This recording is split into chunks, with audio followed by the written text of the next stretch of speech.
Well, do you want to start off, Chris, or do you want me to start off? Okay. Okay.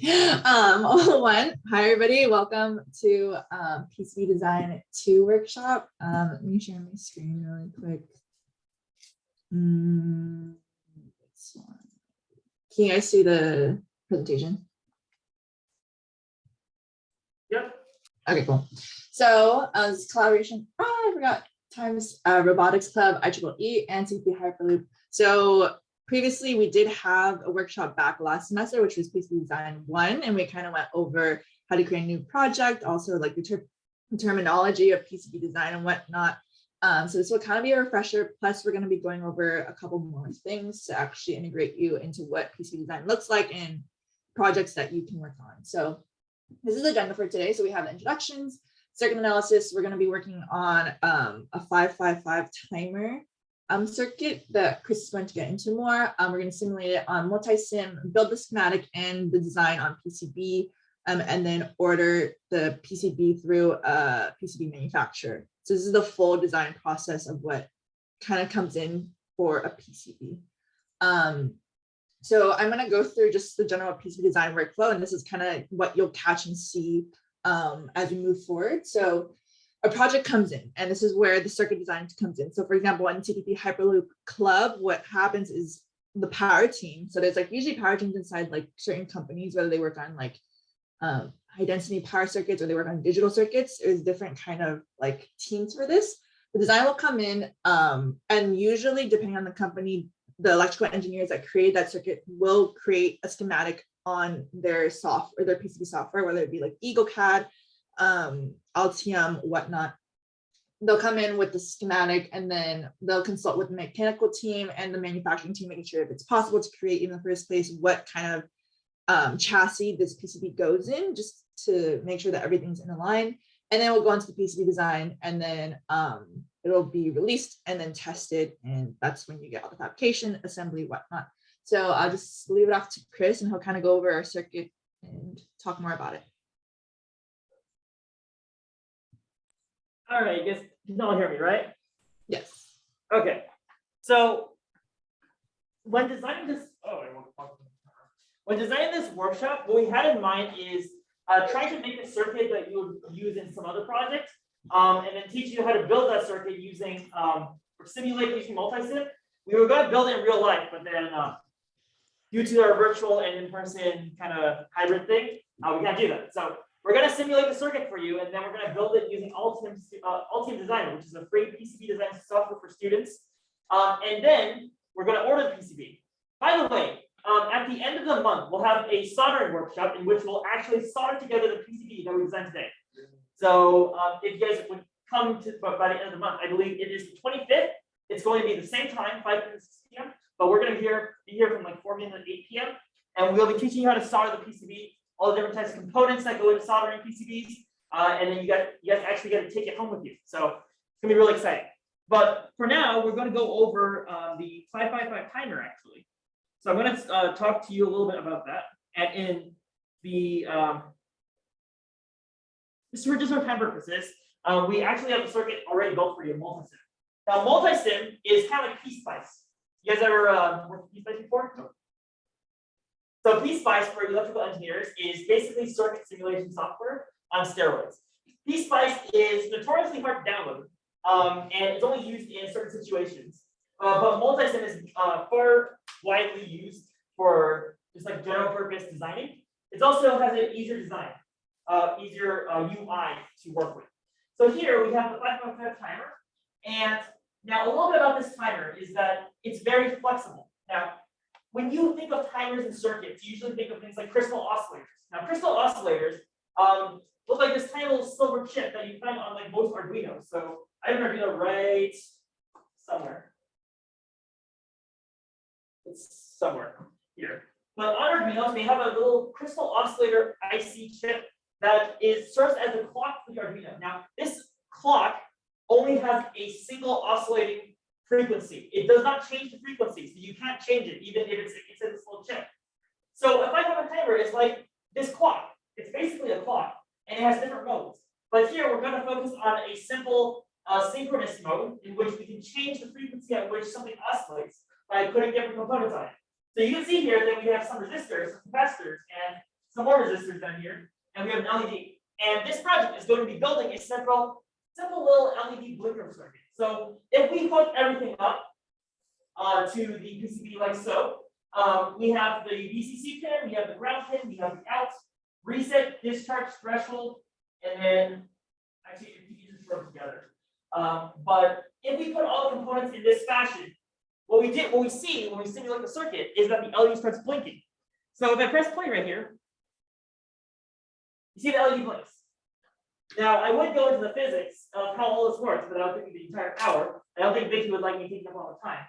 So if you guys would like to figure out how more of the physics behind timers and how they work, when this video is uploaded, I'll put a really helpful link in the description where you can see exactly what all pins do.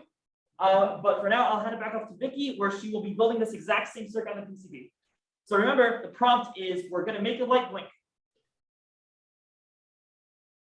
Okay, so for example, when we're talking about the workshop or just workflow, I'm going to go back to sharing the screen. So like I said, so essentially, you know, what Chris did in the beginning of this entire workshop, him and I planning for everything, we're like, okay, what is the circuit we want to build? And like Chris is like, we're going to do this timer. And I'm like, okay, well, tell me more about the timer. Like, what's the kind of current coming through? What does it do? How does it get affected? And then, you know, kind of go from there. So he essentially is our electrical engineer in this case. And I'm speaking from a very niche standpoint. So kind of what I do is I do specifically PCB design. Some electrical engineers will do electrical design and PCB design. It matters how big your company is, and what kind of positions are allocated and responsibilities are allocated. But for example, if you know the electrical circuit and you know the PCB and you'll be doing both, you have a better grasp, I guess, more or less of what you're doing. So we're going to go straight into the circuit. So for example, we're going to start off I'm going to go step by step just because I'm realizing we do have a good amount of time. So what is the very first part, right? Very first part is you have a circuit. Second part is translating that circuit into Altium. So what you want to do is you would go to File, New, Create a Project. When I press that, it'll be like PCB, empty, and then multi-board. Multi-board is if you have a bunch of PCBs and it's like a very even higher level. So it's like PCBs on the same project connect to each other, but the lower end level is you're creating one PCB. So we're only just doing one PCB. So you create the project name, whatnot, create a folder for it, press create, it'll create the project. I've already created one on this left over here. You guys can see it. And Chris, let me know if it's like too small or whatnot, like viewing wise. And then so essentially when you first create your PCB, now let's we'll do PCB project create, and it looked like this on the study basically. So there's like nothing in it. So the high level, the way Altium works is it's a hierarchy setup. So everything inside your PRJ PCB will hold all of the items within your project. So now that you have the project PCB, you want to right click, add new to project, add a schematic, and add a PCB. It'll ask you to rename it. So for example, if I put a schematic, it'll add it in and I'll just say like sheet 2, sheet 1, schematic doc. .sch doc is schematic, .pcb doc is PCB. And then you'll rename it to whatnot. And I think depending on the company that you're at, or just at every company, there's a certain standard of renaming.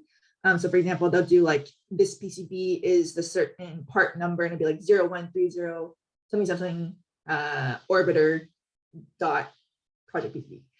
It'll depend on your team and what your company decides, but in this case, I'm just gonna toss everything. I just named it Hyperloop test project. And so I added one schematic doc and one PCB doc. I created another set just because the first set I finished. The second set is what I'm going to be walking you all through about what I did. So right here, we'll have our first schematic doc.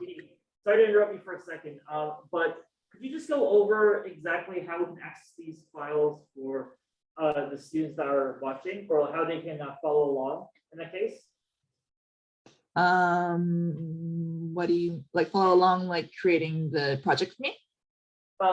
Just go over how they can download Altium Student Designer, because this is a PCB software and okay, it's not Multisim. So Multisim we already built the circuit, and now we are going to put it on Altium. So just go over the process of how they set that up. Okay, so this is the slideshow that I've created and will be sending out to all of you. But if you go at the very end, I have a setup page where it has the first workshop, so you can kind of better understand terminology more. The student license will be here. So for example, if you press this, go to the student license. Fortunately, because we're students, we do have Altium for free. You'll enroll into everything, press submit, then they'll walk you through the process of verifying your email and whatnot, and then they'll help you download Altium. Altium is very expensive, so most companies, unless they're like bigger size companies, will probably use something smaller. Altium is very expensive, but this is what they use at SpaceX, so we want to kind of simulate that. Another thing that is useful is the software for students. So like Chris said, for Multisim, you can download it on here, and do download it on here, not on their own separate website, because there is a certain like link code that you have to get that specifically Pomona gives, because otherwise you can't get it.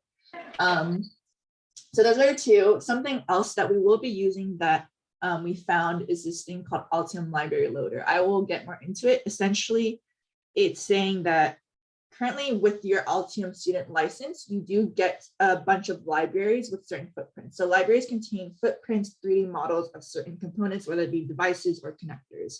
Otherwise, you will have to either create your own footprint. This position is called a PCB librarian. The librarian like creates all the footprints and whatnot. What they essentially do is they'll have a data sheet of the certain component that exists out in the world somewhere, like by Maxim or by Texas Instruments.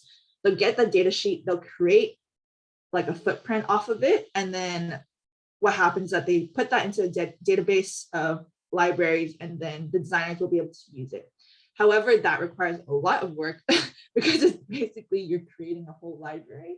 So essentially what we found is this thing called a library loader, and it's a certain Altium script. So what's cool about Altium is that you can script in it. You can kind of design the software to any direction that you need, that like any way you want to utilize it. And this is a certain script that can help us feed and catch different footprints that already exist, and helps designers just have an easier effort in creating their PCBs.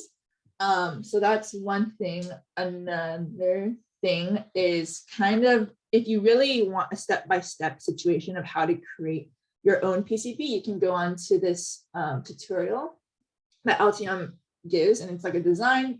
It'll show you the step-by-step, like creating a new PCB project is what I just showed you.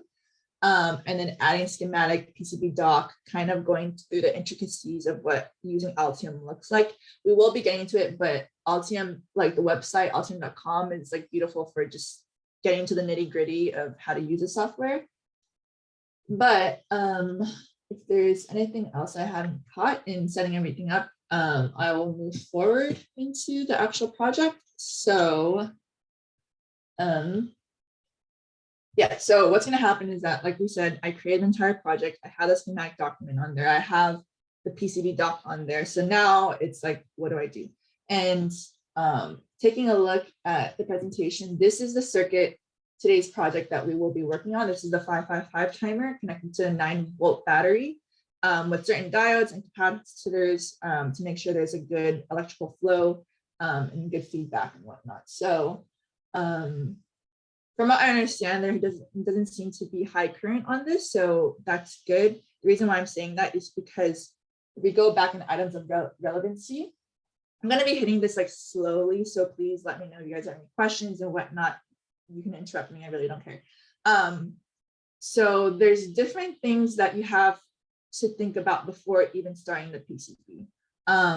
But we will get into that after we create the schematic, because the schematic is just moving over the circuit onto Altium software.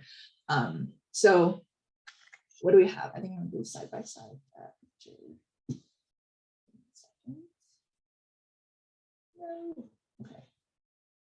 Okay, so we have a 555 timer, and something that usually, like I said, this is what the electrical engineer will do.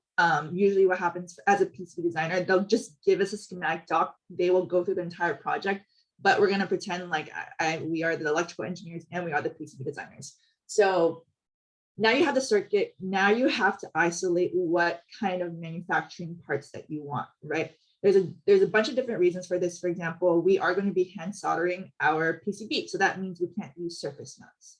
What is a surface mount? A surface mount, we did go over the last presentation, but essentially it's not a through hole. A through hole is actually a hole where you can like put the pin through and then solder on the bottom end. A surface mount is soldered on the top. And usually there's a certain soldering machine that can just like place a piece of solder and let it flow, trickle flow through the reflow machine. But that is another thing that adds to your cost, because when you're asking for a PCBA, which is a printed circuit board assembly, we are fabricating a PCB. A PCBA is more money to do. So continuing forward is now we have this IC, which is a 555 timer. And we're deciding which kind of component do we want to use. So the kind of special tool that Chris found was this thing called a Altium library loader. And let me tell you, it is very good and very helpful, because finding footprints is one of the hardest things when it comes to designs, or then you have to create your own footprint, which will add to more time costs. So what we want to use and what our electrical engineer decided was an LM555 CNNOPB. So you type that into the little section here, press search. It'll search the entire script through everything that's possible. Oh, hey, didn't find it. Give me a second. In the libraries. Yes. Could you go over where you find that manufacturing ID? Manufacturing ID. Oh, you're talking about the Altium library loaders, your file? No, not Altium library loader, but like the individual ID manufacturing number. Where do you get that from? Oh, okay. So on one, you have the, so what you do want to use is you want to use a 555 timer, right? So essentially what happens, and I think Chris, maybe you can have a better segue into this, is that I was talking to Chris and asking him like, what specific part do you want to use? And through this, he gave me a data sheet to using mouse tool.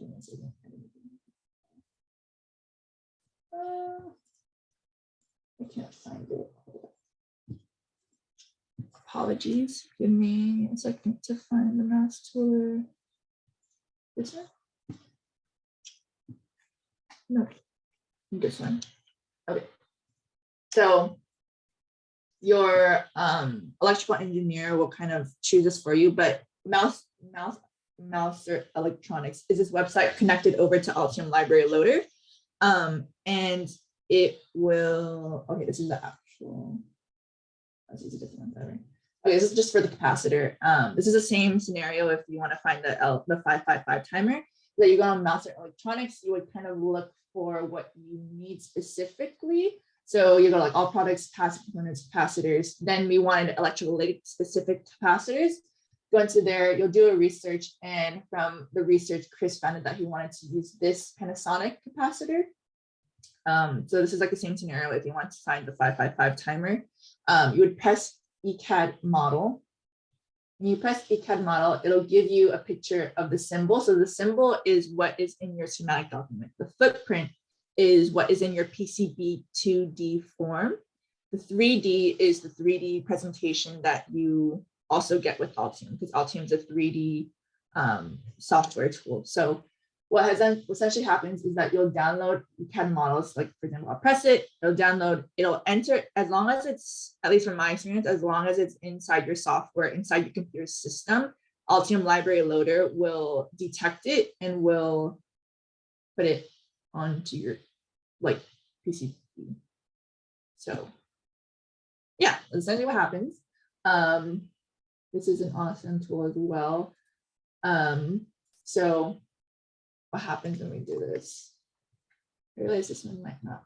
Oh, okay, there you go, it works. So this is the specific, if we're on Altium library loader, we're gonna start with the IC. The IC is the most important chip on the board, basically, because it is the main functioning unit of the entire circuit, right? So usually you want to start, I think it's just easy to start with the main premises. So you'll press it and then you'll press add to design. What you'll see right here is exactly what they just said inside the mouser tool. So it's like the little circuit or little, yeah, the figure of the actual component, the 2D model of it and the 3D model of it. So you press add to design.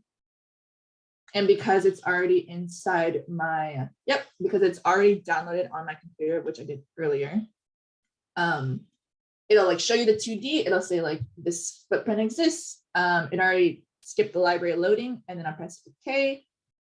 Okay, this is good. And it's, my computer is overheating. Give me a second. Oh, okay. Okay, so where'd it go? I don't see it. Give me a second. Let's do that again. There might be an issue because I accidentally deleted the original file, which is bad for this demo, but it should automatically work. So what usually happens is that it will load on the bottom of your schematic document and show up. But because it unfortunately is not working right now for some reason, I'm just going to copy this from the actual circuit that I did before it died on me. And then your schematics library is in your free documents. You got to drag it into your project. What? On the left bar, your schematic library is in free documents. Drag it into your project so you can use it. My schematic document is, I can't hear what you're saying. Sorry. So in a PCB document, you have your hierarchy, right? Your current samexsys.sch.lib and .pcblib are out of your project. That means you can't use them. So just drag them into there and it'll sort itself out. Okay.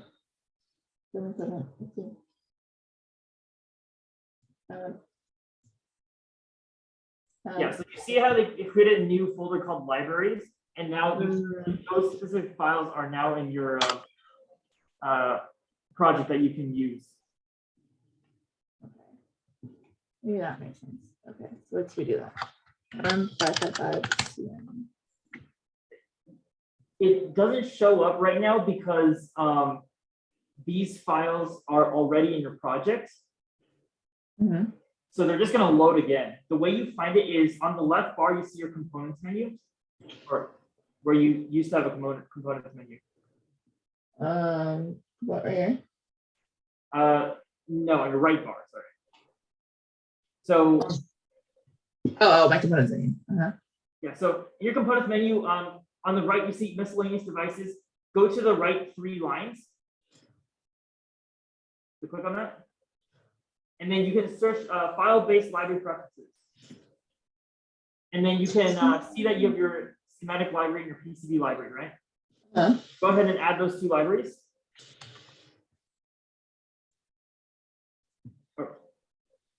I think they're already added. Yeah, I told you there's something weird about my system because I accidentally done. So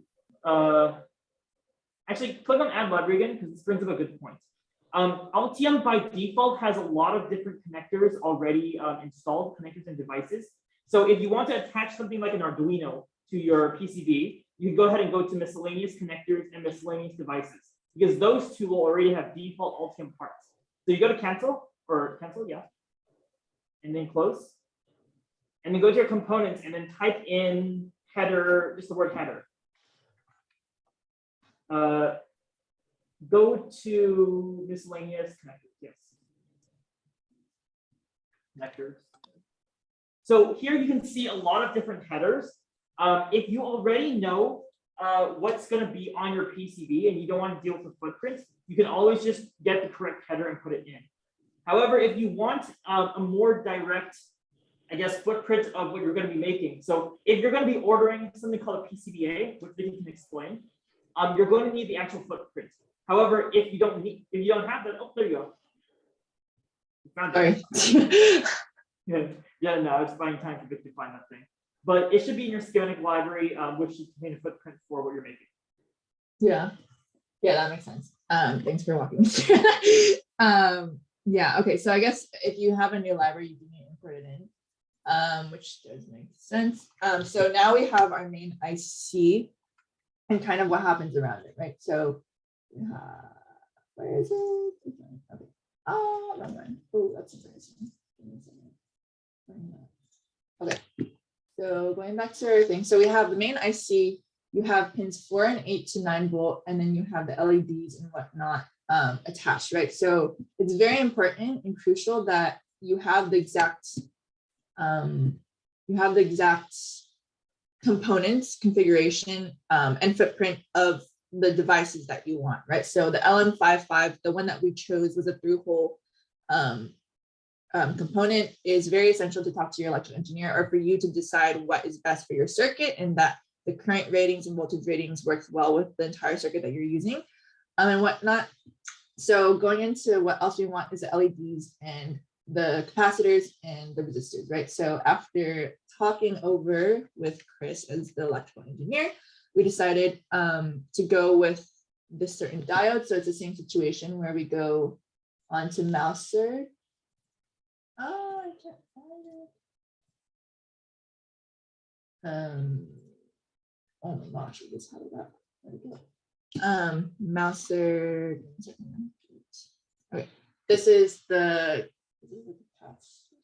this is the diode that we wanted to use. So same situation, we press ECAD model, download it, whatnot, then we have it onto our Altium library. So just to skip over all of that, I want to just show, because we are slowly inching on time, and this is PCB design specifically. This is the board that came from that circuit that we saw. So we have the IC, we have the diodes that we wanted connected to it. If we go on to the properties panel, right? So you can double click on the diode. It'll give you all the information about the diode, where it'll connect you over to the data sheet, over to the manufacturer, the part number, whatnot. And graphically, it should show you the footprint over here. So, oh yeah, so you'll see like the 2D and 3D models of the component. So this is a main database. Like I said, the library is your like everything, because you need, in order to connect it over, especially if you're producing a PCBA, printed circuit board assembly, you need to have direct connect to like whoever's going to be manufacturing it and whatnot, right? So I've created the PCB. This is the certain capacitors that we wanted to use. Ground, remember to ground everything. I think the biggest thing when you're creating this, for example, what we were talking about earlier, when you just pass it down, put the component down, it will just be seen as a anonymous, basically, component. It doesn't have a name. So what you do is you'll double click it, the component or properties panel will show up. The designator is essentially like the name for that specific unit. And we want to like change it to IC1. There can only be one IC1 on the board at all times. If you have two different ones, you shouldn't have it. And that will cause huge problems. So now you have IC1, same thing with all the other components. You'll have like resistor 1, resistor 2, diode 1, diode 2. And electrically, the software will know that this needs to connect to this point, this needs to connect to this point, right? And the VCC will be on top. I think the better you get at Altium, the neater your designs will be, whether it be schematic and PCB. As you can see, this could be definitely better designed, because I don't usually work on schematic docs. So all that needs to happen is that it's electrically connected correctly and accurately. So what happens in the workflow is that, for example, if I'm creating and I'm not the electrical engineer, sometimes it does happen where they ask PCB designers to create it. I'll come back to Chris and be like, Chris, is this right? Is this appropriate? Everything that you need. For example, you can come back and be like, no, this certain line needs a 5 amp current. Can you add in the class directive? Whatnot. That's based on your design. But this is our design for the moment. So we will continue with our project. And so I'm going to delete this. Remove project. Delete file. We don't need that. We do need number 1. And so let's move towards our test project. I'm going to delete this. Okay, so this is, okay, so we have the project, now we have the schematic document, now we need the PCB. What happens? So you added the PCB, now you have a blank black square that will be your PCB. However, it is not your PCB currently because there's no designation of what is what. All you really come out with is the general Altium will create the PCB doc that contains all the layers, colors that you need, properties. Altium also will have a generic DRC. DRC stands for design rule check. And design rule check means that in order for this PCB to be manufactured, it has to live up to certain manufacturing standards. So it'll run through like rules of check for clearance. Clearance is like one component to another component or one property to another property.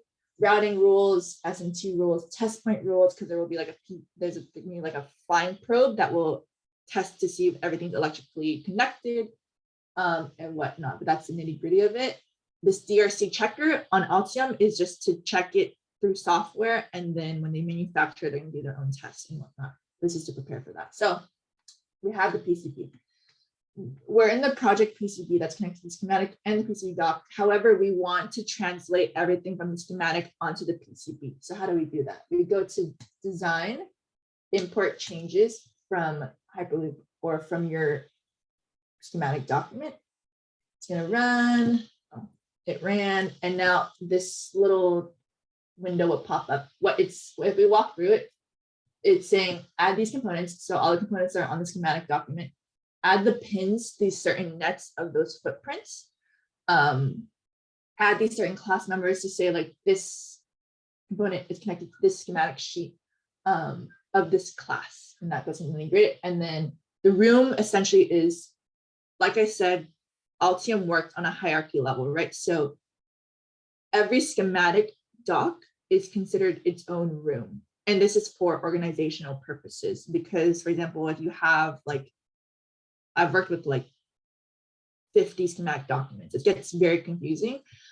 So it just kind of helps organize everything and whatnot. And so what you want to do is sometimes you'll validate it. It doesn't really matter because at the end of the day, you're going to need to execute it anyways. All the check mark means that everything's good, everything's flowed over perfectly the way you wanted it in the schematic document. If there's an X, that means something is not electrically connected correctly on the schematic document, or there's some kind of error in the communication to moving over. But if it's correctly done, this is everything that's in our schematic document. And now we need to put it together. So, and just a quick notion, for example, if I deleted this capacitor, and I'm like, I don't want that, and I don't want that in schematic document, what you can do is you'll press design and you press update. And when you update, I just want to press cancel. It'll say like, it'll take out that capacitor in the schematic document, which is what we don't want. So this is just a demo, but then you'll press okay, and then I'll do that for you. It's a vice versa kind of like conversation going on. So I'm gonna say no, go backward. Now we have the chip. So things that we need to talk about are the conversations with your electrical engineer, which is here. So usually you'll ask them like the layer stacked up. This is a very simple layer board, so we only want like a 2-layer situation going on. Like I said, the component parts, they'll figure out. Data sheet is very important. So sometimes the IC that is used in the circuit will have a certain data sheet. And this is the data sheet that we found. So for the LM5555 timer, they give all the information. Usually the electrical engineer has to have this in order to create the design in the first place. So you'll ask for it. It's very useful and very much needed. Then what's sometimes helpful and doesn't happen all the time, and maybe it happens like 60% of the time, it will have a PCB layout transform on it. And it'll kind of help guide you like where to put components over time. When you get more experience, you recognize what needs to be around what. For example, capacitors need to be very close to the IC in order to help minimize noise cancellation and whatnot. But the people, the manufacturers that did manufacture the component have the biggest expertise in it, right? So we want to kind of follow all the research and not put it to waste. So that's very helpful. But first, want to start with the IC. So we start with the IC. It doesn't really matter which direction you want to put it in. I personally like to do power up to down. So power and then ground around it, right? Because it's all copper, and copper needs to flow in a very like natural direction. I don't know how to say it. You'll understand after I do this. But so if we do that, what's very helpful while you do this is to open up your schematic document on the side. So you can press right click, split vertically. So we'll have that on the side. We don't need this really anymore. So that gives us a little bit more space to look at. And I personally want the PCB bigger so I can see. Give me a second while I do this so I can have a reference to my design. Okay, so chip one or pin one is on the top left. I personally like it that way. It's all up to you. And what's helpful is working with the power first, because power is most important, right? Ground is important, but the least important. So what you can do is you can control left click and it will highlight the pins that you want to kind of take a look at. For example, if I took control left click this, it'll highlight this. This is part of your preferences. So if you go right click preferences, you go into here. It naturally, what I realized is when you download Altium, it doesn't show this. So what you have to do is you go to board inside display. This is automatically put on. You want to uncheck it so that it will automatically highlight for you. Something that's also very important is that there's this thing called the online DRC, right? So I was talking about how DRC is to help make sure that your design is compatible with manufacturing guidelines. There's this thing called online DRC. And so while you're designing, it will at the same time synchronously check your design to make sure it fits to your DRC rules. However, this takes up a lot of power and will slow down your computer immensely. So the only two options is either continually online DRCing your design while you're doing design, or at the very end, doing a DRC check at the very end. Either way, you still have to do a DRC check at the very end just to make sure that your PCB is compatible, but it's very helpful turning that off. So we turn it off. What do we do next? So I want to do VCC, which is our ground. So if we look over here, VCC is connected to pin 4 and pin 8. So we will grab our diodes and whatnot, have a little fun with them. What is this?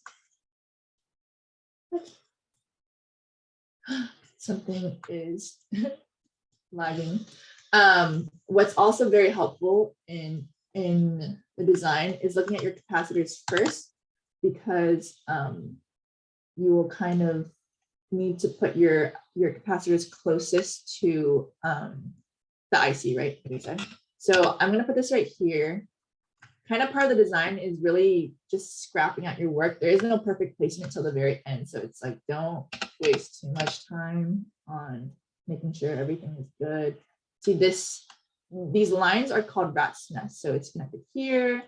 This guy's connected here. So I'm going to put them there. Ground is on the outside and whatnot. So I'm going to do that. Then we have some resistors. Also, it's very helpful. So if I press T is a tool shortcut, C, and I press on the resistor. You see on the left, like it automatically shoots to that part in the schematic. So this is very helpful when you're like trying to like figure out everything and there's like 10,000 resistors and like, what the heck? So that's very helpful. And then I'm like zooming out and I'm like, okay, resistor 6 is connected to pin 4. So I'm gonna go over here, connect to pin 4, there.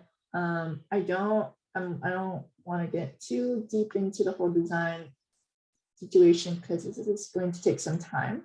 But for example, we did all of that, right? Whatnot. So let's pretend like I put everything down onto paper and I created my design.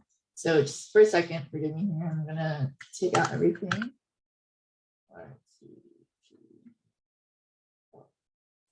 Okay, so what happened is that I placed everything down. So after you place everything down, the next workflow is to talk to your electrical engineer.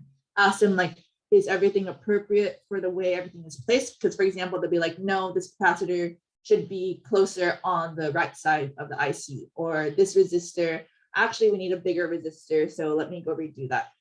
That's called the design, what's it called? Review, the design review. And then they'll be like, okay, everything's good to go. Now you can continue routing. So started routing, just did some simple routing, everything's connected. We use the bottom layer as well. Something to keep in mind while you're doing this is like, key points is that higher voltage needs more copper, or higher current needs more copper. Ground likes more copper because everything is relative to ground.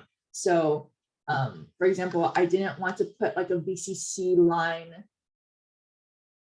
I don't know, like, or something like that will break the copper core, which we'll show later, because you want to have easy electrical flow, especially through the IC, as it's the main powerhouse of the circuit.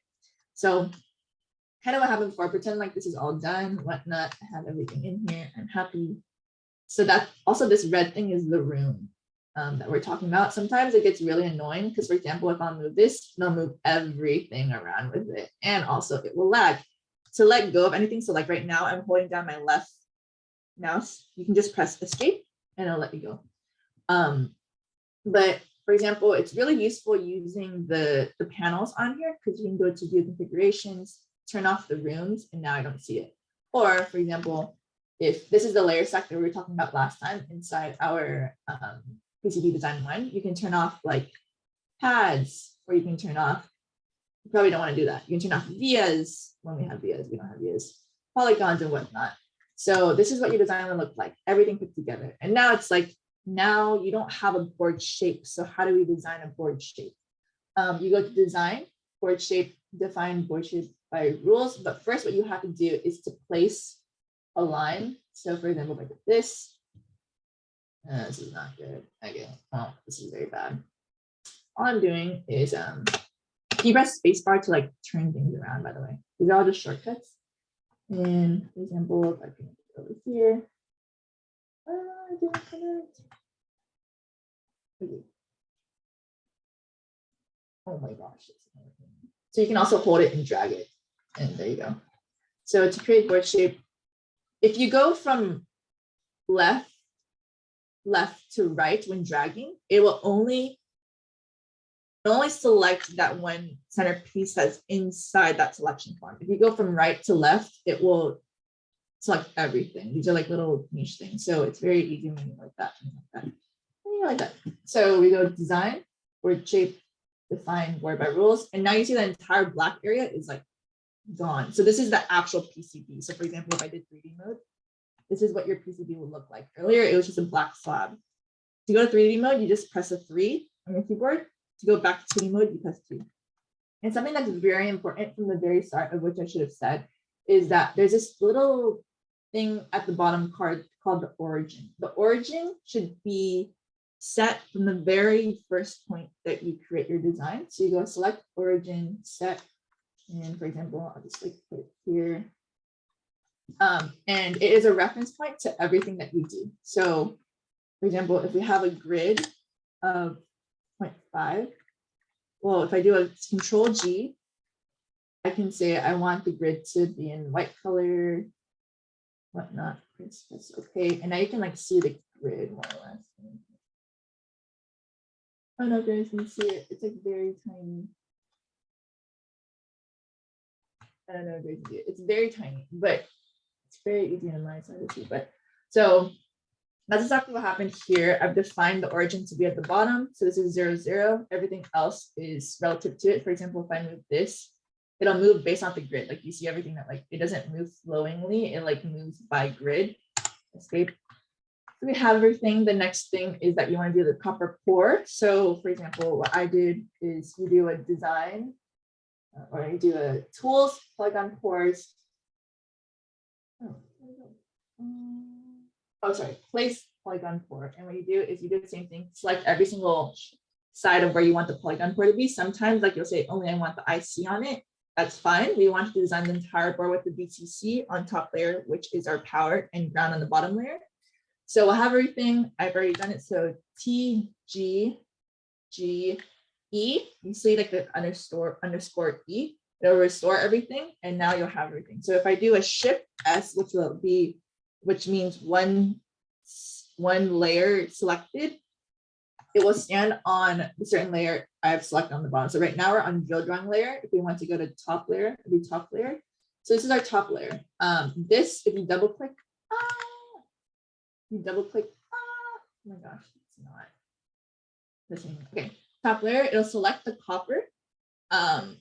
And then I personally set it to VCC, and then on top layer. And you'll see in our design rules, it'll say that you need a thermal patching between that specific pin, whatever it's connected to, so that, you know, like copper doesn't overheat it and whatnot. These are design rules.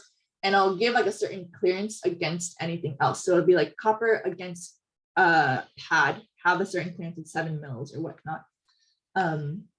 So we created that, then we created the board, right? So another thing is that we need drill drawing. So this is just saying like how far is your board so that the manufacturer can accurately create it.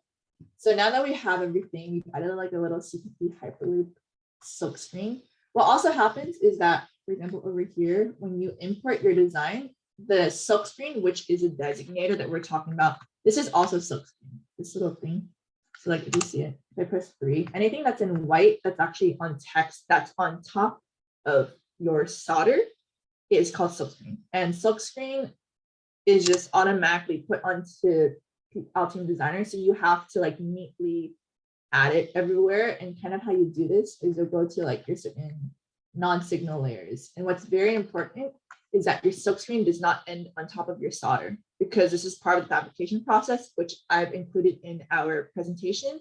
And this is just like manufacturing guidelines that the way the PCB is produced, solder has to be like, have its own lane, basically, like it's something by itself. So we created this, the silkscreen is good to go. So now we're going to talk about actually designing everything. So after everything to do a 3D model, this is the design of our board, more or less.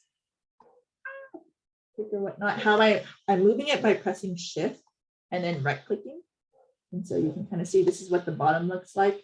In the 3D footprint, as you can see, like they've made the pins super long.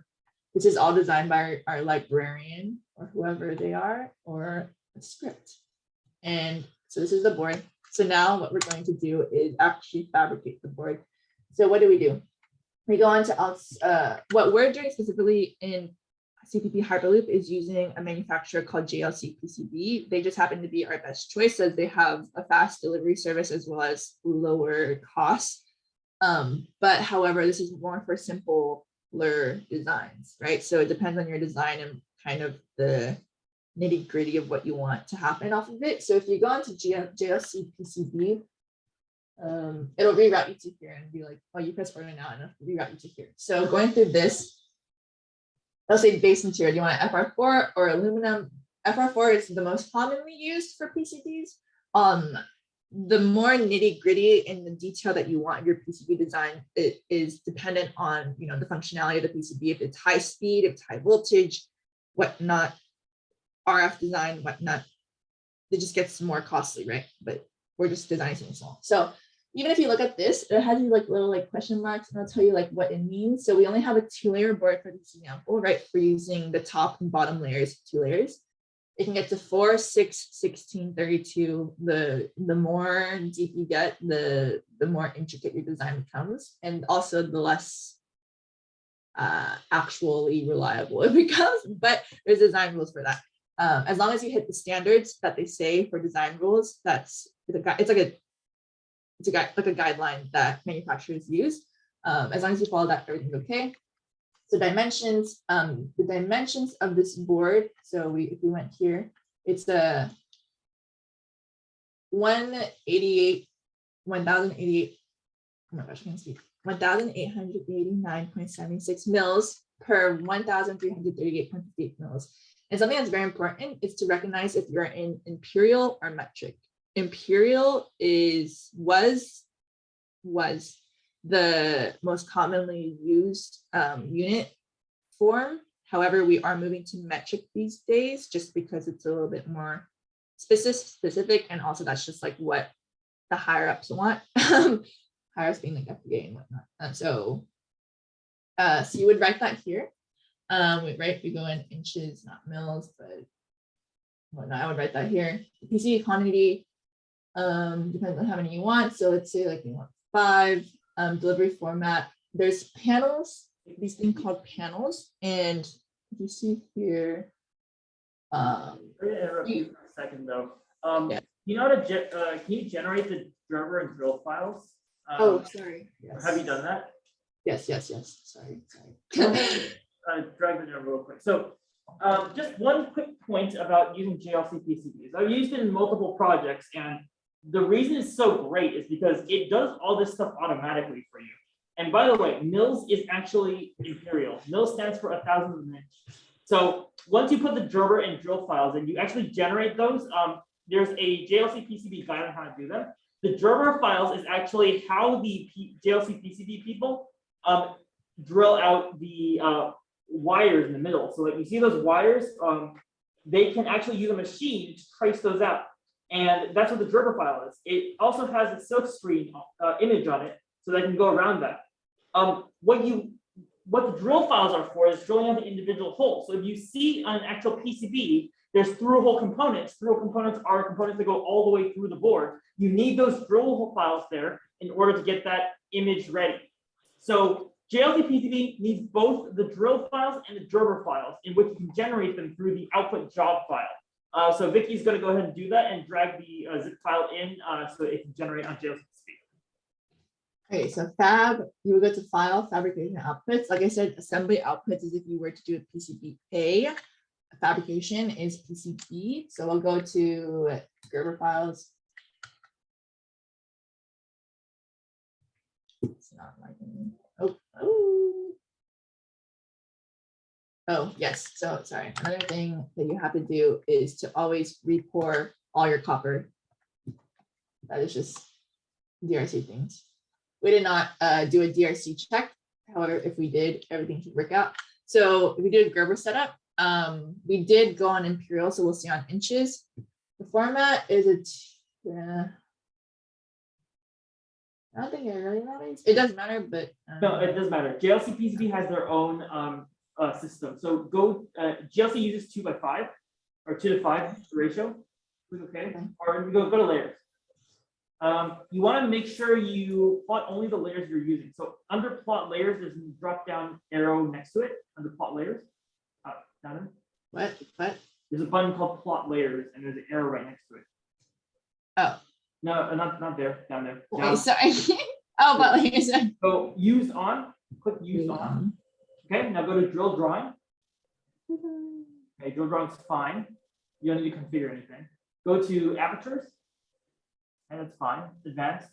Okay, right here, you want to go ahead and click use software arts on the other. Okay. And everything else should be okay. So click OK. So those Gerber files are going to generate, and they're going to put themselves in your project folder. You're also going to get a CAM scan of your circuit, and this is what their program sees. So their computers actually will trace this out on the PCB for you, and it's really cool. So now we're going to generate the drill files. Go ahead and go to output job file and choose, I think it's called DRC drill file or something like that. Yeah, so wait, I need to find my project. I'm a little messy.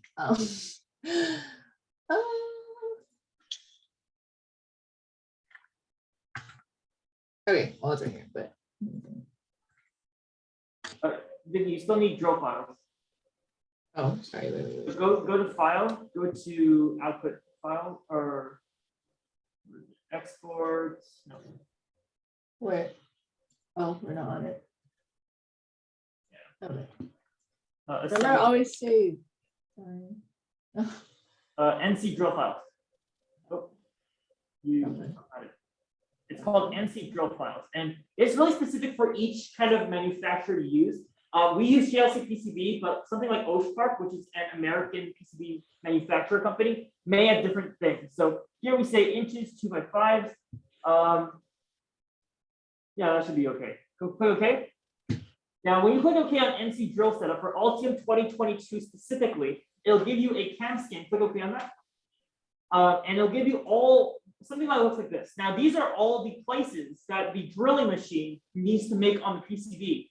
So if you have, notice that some of these circles are smaller than others. This is because some of the holes, maybe for an LED or for an IC chip, are smaller than others. So they actually have to use different little drill bits to make all those different size holes. So after you're done with that, you can open up your Finder and go to Project Outputs. And what you want to do is you want to shift and then select all of those files. Okay, so right click and then send to a zip file because that's the file format that JLCPCB wants. You can just leave it Hyperloop test file. And then go ahead on JLCPCB and drag that zip file into there.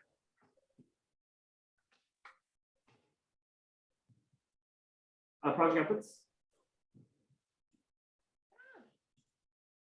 Okay.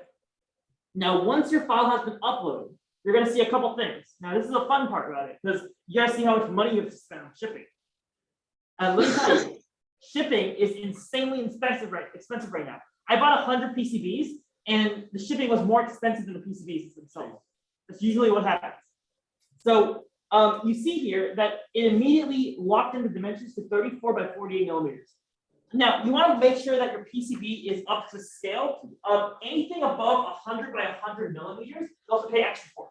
So when I designed one of my PCB working projects, I set it to exactly 100 millimeters by 100 millimeters. I'm getting all the money I paid for.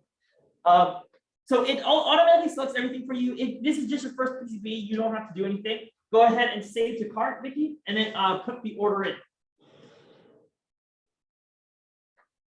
You did not sign in. It's okay. Now, so this is pretty much the end of the process, but just watch out because if you're only making like 5 PCBs just for prototyping purposes, your shipping cost is going to be really expensive. So if you want, find someone else who has also PCB design and like order with them because you'll save money. And let me tell you, this is an expensive hobby. All right. Yep. Well, yeah, so we created the design. Yeah, that's basically it.